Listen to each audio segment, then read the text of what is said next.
Bienvenidos sean a esto que es Estudio Bíblico. Un placer estar con ustedes. Les mandamos un abrazo. Gracias por estar siempre sintonizando en nuestra página de YouTube.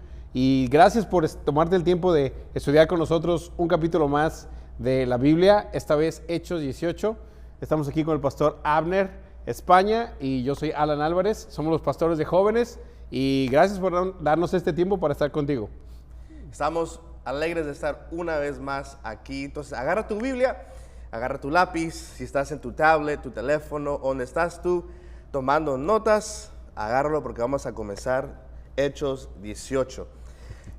La semana pasada pudimos ver y estudiar en Hechos capítulo 17, la última parte de Hechos 17, donde Pablo está en Atenas, hablando, discutiendo con los filósofos de ese tiempo, hablando de diferentes dioses y hablando de diferentes cosas, donde Pablo pudo ver ahí un altar que decía el Dios desconocido. Ahora me puedo imaginar yo, el pastor Alan, siempre cuando estamos aquí hablamos de películas y hablamos de poner nosotros en la escena del lugar. Ya se dan cuenta qué hacemos en la casa, ¿verdad? Ver puras películas. Una serie y series. O una película, pero yo solo me puedo imaginar Pablo ahí enfrente de todos, escuchándolo a él, diciendo, hey, ese Dios que dice ahí, el Dios desconocido, de ese Dios yo voy a hablar. Ese Dios es Jesús. Ese Jesús murió en la cruz. Ese Jesús resucitó al tercer día para darnos vida. Y comenzar a ir más en detalle que Él resucitó de los muertos. La Biblia dice que se reían de Él, que la gente no lo tomaban en serio a Él. Pero Él estaba ahí predicando ese mensaje de Jesús. Y ahora nos lleva al Hechos capítulo 18, donde dice que Él se va de Atenas y ahora está llegando a Corintio. Y la Biblia dice que Él llega a Corintio, y un lugar donde Corintio es una ciudad un poquito más grande. Pero también en esa ciudad hay muchas personas que también piensan y estudian cosas raras, también filosofías también diferentes de ese día. Entonces, y es un lugar también complicado, pero Pablo, como lo conocemos y como vemos en la Biblia, él no se va a dar por vencido. Dios lo está llevando ahí con un propósito. Y él sabe que si Dios lo está llevando allá, es con un propósito. Ahora, podemos ver el versículo 1 al 3. Por favor, Alan, si nos puedes ayudar con el versículo 1 al 3. Pablo conoce a Priscila y Aquila en Corinto. Versículo 1. Después Pablo salió de Atenas y fue a Corinto. Allí conoció a un judío llamado Aquila, nacido en la región de Ponto, quien estaba recién llegado de Italia junto con su esposa Priscila. Habían salido de Italia cuando Claudio César deportó de Roma a todos los judíos. Pablo se quedó a vivir y trabajar con ellos porque eran fabricantes de carpas, al igual que él. Podemos ver aquí, y si podemos poner atención y reconocer lo que acabamos de leer, Pablo está llegando a Corintio. A la misma vez, en ese tiempo, está deportando Claudio César todos los judíos de Roma fuera. Y solo me puedo imaginar que esa depresión o esa tristeza de irse a un lugar que ya estaban establecidos en Italia, ahora, ok, Dios nos está moviendo a Corinto. ¿Qué vamos a hacer? No sabemos. Pero Dios tiene todo bajo control, Él siempre tiene un plan. Que al misma vez está llegando Pablo a Corintio. Y ven, y podemos ver que también Pablo como que está yendo a Corinto, pero como que no tiene un plan así como normal como nosotros cuando vamos a un viaje. Sabemos dónde vamos a dormir, si es en la casa de la tía, el amigo, la mamá. Un hotel, una casa de campaña o algo. No, dice que Pablo va a Corinto. Y después en el versículo 3 dice que Pablo se queda a vivir con ellos. Entonces es como que Dios tenía el plan que Priscila y Aquila iban a llegar a Corinto, Pablo iba a llegar y Pablo iba a ver y los conocer y ahora va a vivir con ellos. Y ahora va a decir, Pablo puede decir, pero ahora, ¿cómo financieramente me voy a quedar yo aquí si no conozco a nadie? Y como que Dios está diciendo, hey, I got you. Ahí esas personas que vas a conocer te van a dar trabajo y te van a dar el trabajo que tú ya sabes. Porque aquí podemos ver que ellos fabricaban carpas. Entonces, eso era algo que Pablo hacía de su niñez. Ya sabía. Es como un plan perfecto de Dios, como siempre es, que Pablo, te estoy mandando a Corinto. Tal vez tú no puedes reconocer, entender ahorita, pero vas a conocer a alguien que donde vas a vivir y vas a tener un trabajo para que tú hagas lo que yo quiero que tú hagas en esa ciudad. Dios siempre provee, Dios siempre da. Ahora, tú tal vez nos estás escuchando de otro país, de otra ciudad, pero si Dios te está hablando, Dios te está moviendo y para ti es ilógico, no sé cómo lo voy a hacer o cómo Dios va a proveer, Dios va a abrir puertas, Dios está contigo. Si Dios es el que te está llamando y llevando a otro lugar, así como Pablo, así como Él proveyó para Pablo, conocer a alguien que jamás se ha conocido y de otra ciudad, Dios tiene todo bajo control y lo podemos ver aquí con Pablo. Ahora, ¿quién era Aquila y Priscila? Era una pareja judía. Número 1, vemos que son judíos. Número 2, vemos que son fabricantes de carpas. Número 3, son fieles servidores del reino. Aquila y Priscila fueron una pareja muy importante para Pablo. Ellos tuvieron un grupo con vida, o un grupo familiar, como usted lo llama, o células.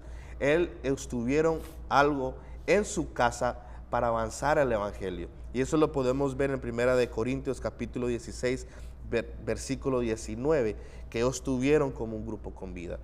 Esta pareja fue de mucha ayuda para Pablo avanzar el reino de Dios. El autor Wisby lo dice de esta manera: Aquila y Priscila fueron una parte importante del equipo de Pablo y él dio gracias a Dios por ellos. Son un buen ejemplo de cómo los ministros laicos pueden ayudar a avanzar de la obra del Señor. Todo pastor y misionero da gracias a Dios por personas como Aquila y Priscila, personas con manos y corazones y hogares dedicados a la obra del Señor. Los versículos 4 y 5 nos dice que a su tiempo, que era sabático, el tiempo libre de Pablo, él iba a la sinagoga a predicarles a los judíos, a los griegos que estaban ahí, y predicaba el mensaje que Jesús es el Mesías, que Jesús, el que vino, murió en la cruz, que todos dijeron que Él no era el rey, que Él no era el Dios, que lo crucificaron ustedes los judíos. Él es el Mesías.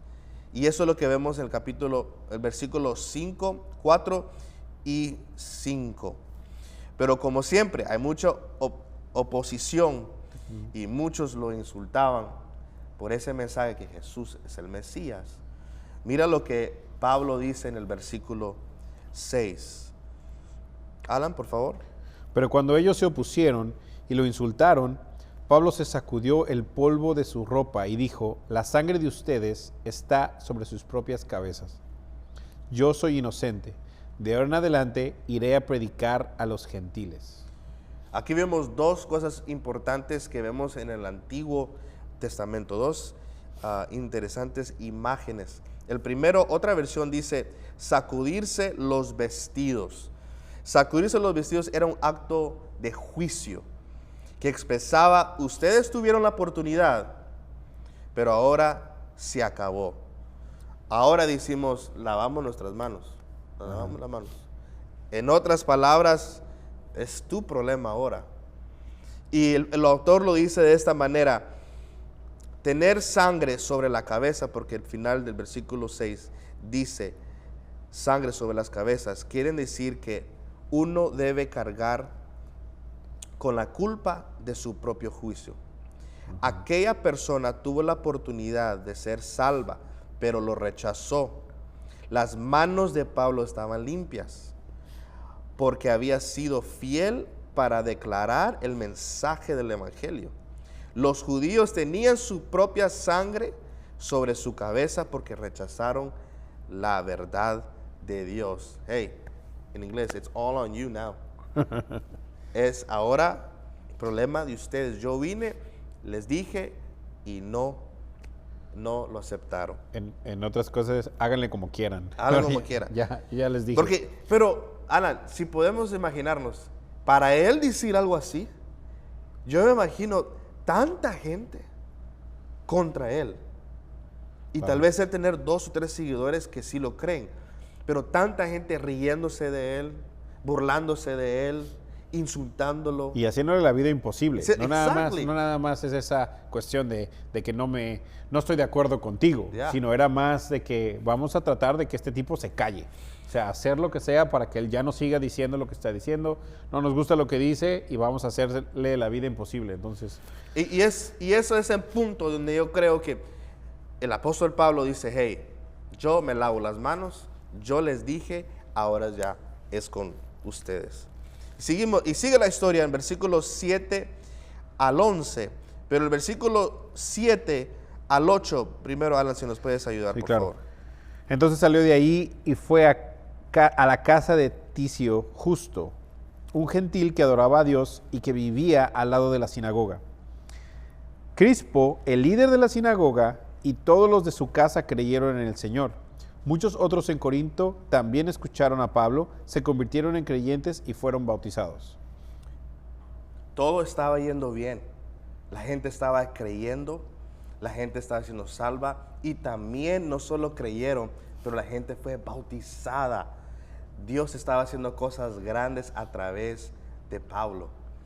Pero cuando todo está yendo bien, el diablo siempre va a querer destruir, siempre va a tratar de parar lo que Dios está haciendo. Entonces, va a pasar momentos difíciles. Dios sabía que venían momentos difíciles para Pablo. Pero lo que me encanta es que Dios reafirma que Él estaba con Pablo. Y lo vemos en el versículo 9 al 11, que dice así: una noche el Señor le habló a Pablo en una visión y le dijo: no tengas miedo, habla con libertad, no te quedes callado, pues yo estoy contigo y nadie te atacará ni te hará daño, porque mucha gente de esta ciudad me pertenece. Así que Pablo se quedó ahí 1 año y medio enseñando la palabra de Dios. Sí, Pablo no se cayó, se quedó. Se quedó todo lo que tenía que hacer, pero aquí vemos algo también bastante interesante, que es el hecho de que aún con la oposición, aún con lo que está pasando, aún con diferentes personas estando en contra de él, Dios sigue proveyendo esa protección y proveyendo lo que él necesita para que el mensaje se siga propagando, se siga expandiendo por la ciudad de Corinto. Entonces, entre ellos, la más destacada es lo que vamos a leer en un momento, que tiene que ver con una persona que es importante en el gobierno, y esa misma persona provee esa protección cuando usualmente el gobierno romano, que todas esas provincias están conquistadas en ese tiempo por el Imperio Romano, ellos tienen procónsuls, tienen gobernadores que son asignados por Roma para poder ejercer la autoridad de Roma en esas provincias. Corinto no era diferente. Ellos tenían un procónsul, un gobernador que es el que estaba a cargo de esa provincia. Y cuando escuchan de todo esto, de lo que está pasando con Pablo, viene a sus oídos y él mismo provee la protección que usualmente no era común para un gentil y menos para una cuestión de creencias religiosas. Entonces, vamos a leer el versículo 12, que dice: cuando Galión llegó a ser gobernador de Acaya, unos judíos se levantaron contra Pablo y lo llevaron ante el gobernador para juzgarlo. O sea, Galión. Por cierto, también en otros manuscritos o en otros estudios encontramos Galión también por el nombre de Gallo.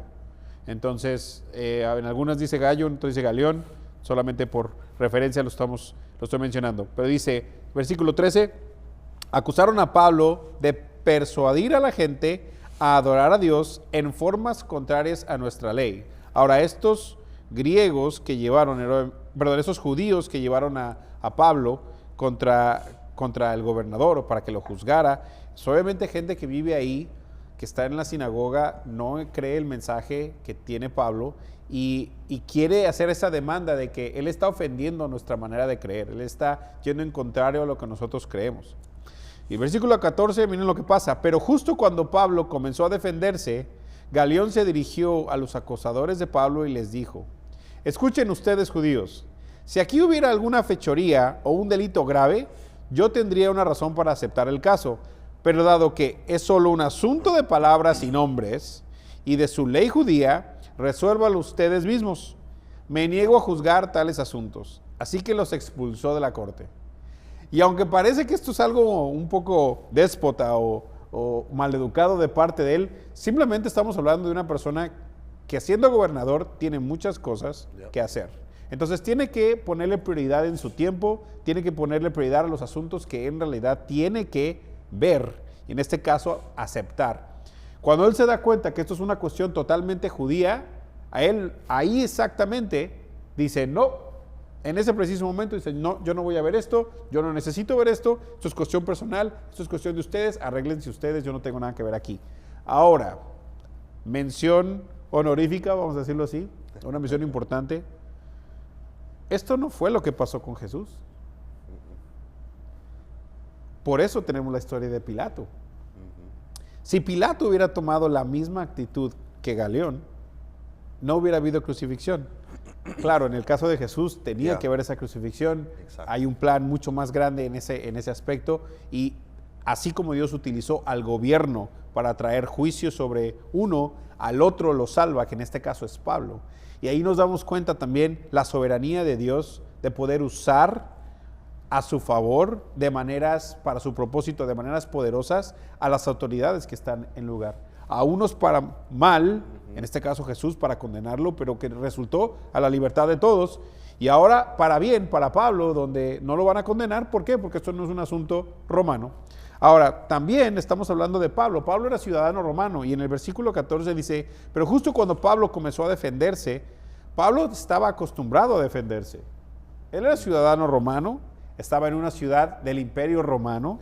Estamos hablando de que él tenía derechos y tenía la protección del gobierno como tal, siendo un ciudadano romano. Pero antes de poder apelar a sus derechos, ya sus derechos los estaban siendo reconocidos, en el sentido de que lo estaban defendiendo. Entonces, vámonos al versículo 17, que ya Galión o Gallo los expulsó a todos, y viene lo que sigue, que es: entonces la multitud agarró a Sóstenes, el líder de la sinagoga, y lo golpeó allí mismo en la corte. Pero Galión no le dio a eso ninguna importancia. Como a una acusación verbal, dice: no, yo no quiero ver nada, pero golpean a alguien y él no dice nada. Es como que las palabras no las juzga, ni las acciones tampoco. Entonces, ¿por qué esto es interesante? Primero, porque habíamos escuchado anteriormente que había un líder de la sinagoga, que era Crispo. Entonces, al convertirse él, ahora tienen que poner a otro en la sinagoga, que entonces es Sóstenes. Pero como pasó todo esto, la multitud lo agarró y lo golpeó. Ajá. Porque no pudo hacer nada en contra de Pablo, pero en realidad era Dios que lo estaba protegiendo. Entonces después Pablo, versículo 18, después Pablo se quedó en Corinto un tiempo más, luego se despidió de los hermanos y fue a Cencrea, que quedaba cerca de allí. Allí se rapó la cabeza según la costumbre judía, en señal de haber cumplido un voto. Después se embarcó hacia Siria y llevó a Priscila y a Aquila con él. Este dato del voto es interesante, porque no se dice exactamente cuál era el voto que él dio. Se creen muchas cosas en cuanto a que a lo mejor era una disciplina personal, a lo mejor él estaba agradecido por la protección de Dios durante este tiempo, a lo mejor estaba haciendo un voto a futuro, como haciendo un compromiso, una promesa hacia Dios. En realidad no lo hacían, pero sí cabe mencionar que cuando se hacía un voto, usualmente para los judíos era que hacían el voto en Jerusalén.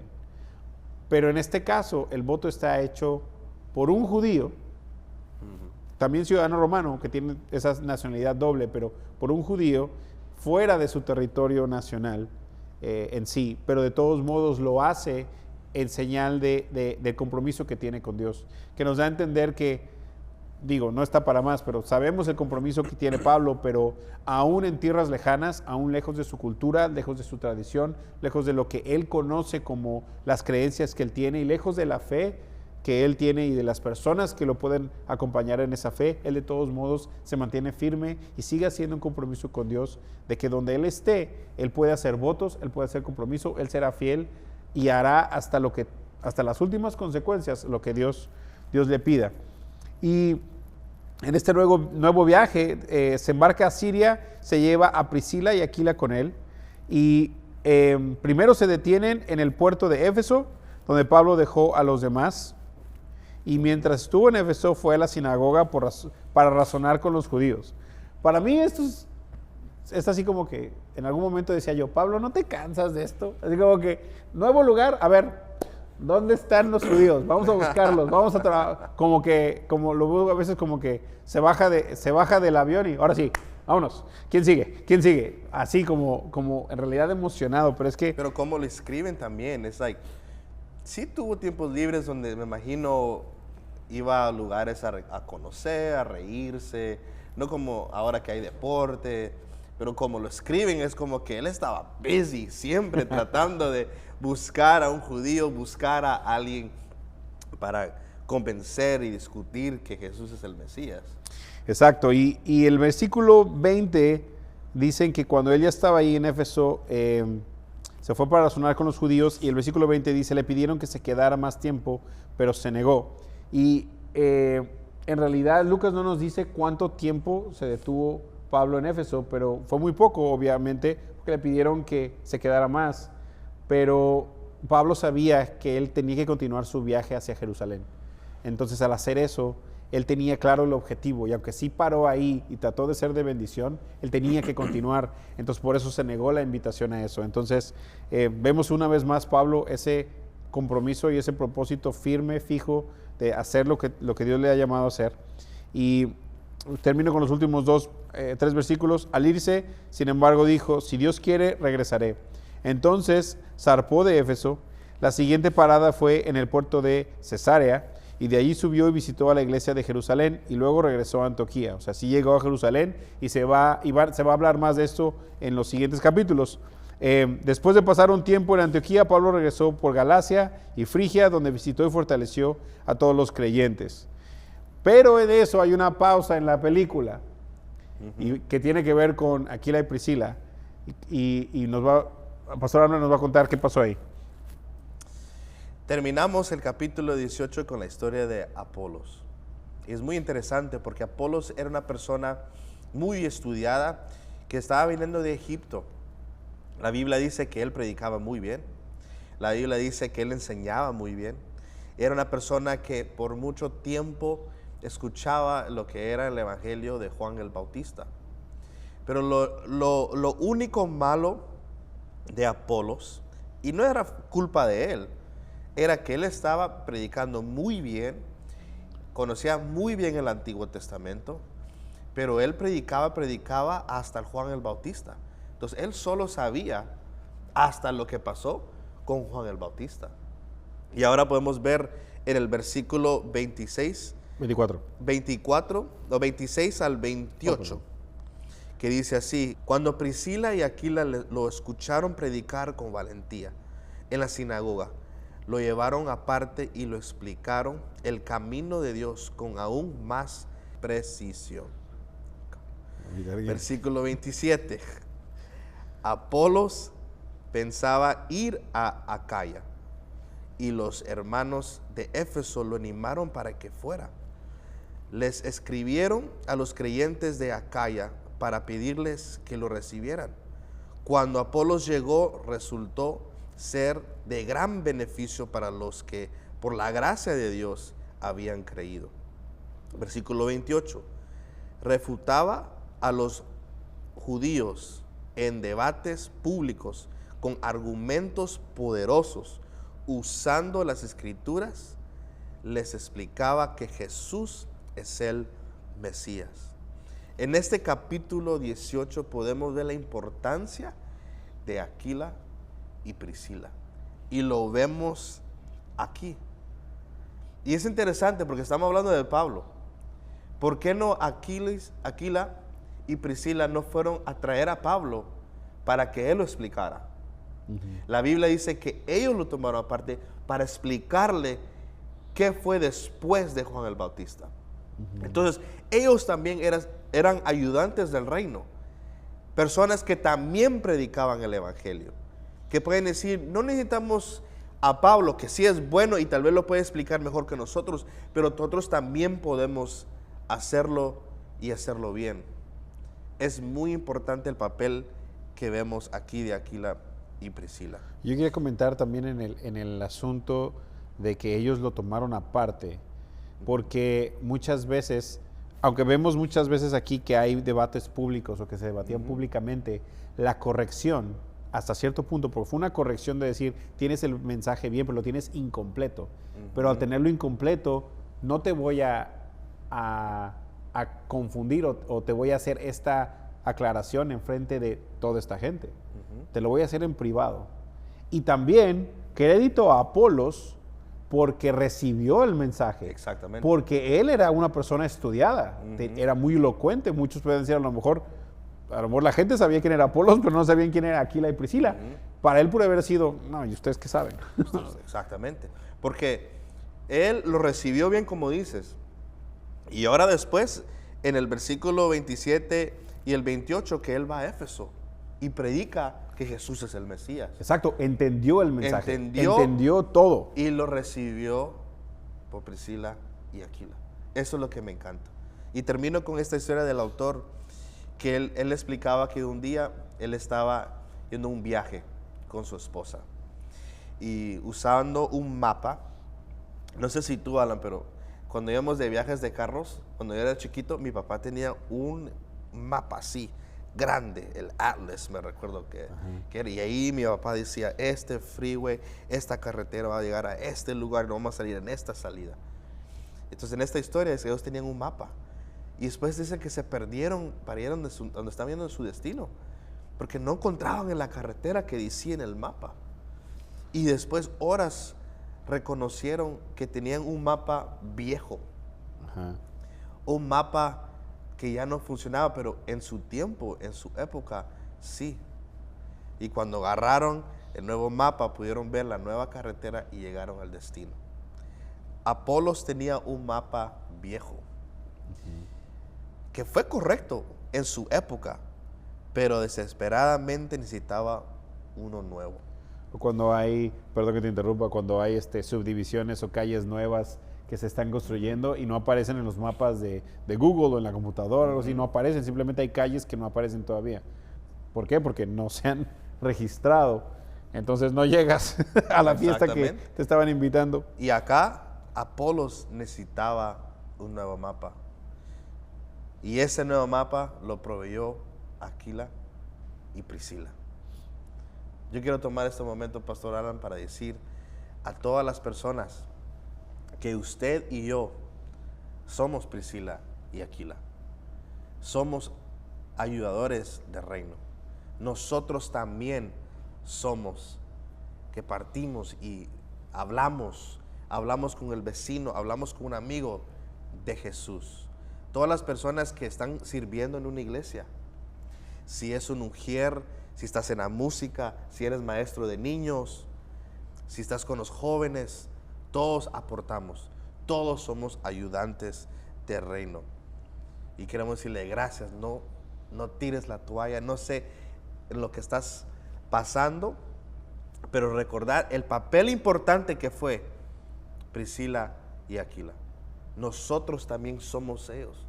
Nosotros también somos esas personas que estamos ayudando, si es un pastor, un misionero, un apóstol, todos estamos aquí por una sola cosa, y es proclamar a Jesús y el reino de Dios. Y con eso terminamos el capítulo de Hechos 18, pero también hacemos mención en lo que está diciendo Pastor Abner, de que todos tenemos una parte que cumplir, todos tenemos un propósito, todos somos parte de la misma misión en diferentes cosas. En este capítulo podemos ver cómo un gobernante tomó su parte en el plan de Dios, como también Aquila y Priscila, pero también al final los que le escribieron a la iglesia de Acaya para que recibieran a Apolos, para que lo pudieran recibir, y cómo una cosa y entre una cosa y unas personas y otras de alguna u otra manera se sirven el uno al otro para poder cumplir el propósito de Dios, y la invitación para nosotros está ahí. No necesitamos hacer mucho, pero con lo poco que podamos hacer, seguir avanzando, seguir ayudando, ayudando a la misión de que ayudemos a que el mensaje se siga expandiendo, el mensaje de Cristo. Y pues le queremos dar las gracias por haber pasado estos minutos con nosotros, pero antes de irnos vamos a orar para finalizar y para que el Señor selle esta palabra en nuestros corazones. Amén. Oremos. Padre, te doy gracias. Te doy gracias por este momento. Te doy gracias, Señor Padre, porque hoy pudimos aprender, Señor, estudiar, Señor, de Pablo, de Aquila y Priscila, de Apolos, de todo este capítulo. Comenzando, Señor Padre, que tú vas a proveer cuando tú nos llamas a un lugar, nos mueves de si es trabajo, si es su ciudad, otro país, tú vas a proveer, tú vas a estar con nosotros. Así como estuviste con Pablo, tú vas a estar con nosotros. Señor, ahora te pido que seas tú obrando en cada vida, en cada corazón. Todos los que nos están viendo, Señor Padre, por todo el mundo, que están pasando por momentos difíciles, Señor Padre, que sea tu Espíritu Santo dándole esa paz, dándole, Señor, ese abrazo que necesitan. Señor, todas esas personas que están ayudando a misioneros, a pastores en una iglesia, apóstoles, Señor Padre, que están ayudando, aportando financieramente, y tal vez ya están pensando en tirar la toalla en eso, Señor, recuérdales que, Señor, tu mensaje está siendo predicado por todo el mundo. Padre, te doy gracias por este tiempo, te doy gracias por cada persona que nos está viendo, Señor Padre, y ahora te pedimos que seas tú con nosotros siempre. Guíanos, Espíritu Santo, en el nombre de Jesús. Amén y amén. Amén, amén. Dios los bendiga. Muchas gracias por estar con nosotros una vez más. Nos vemos en la próxima.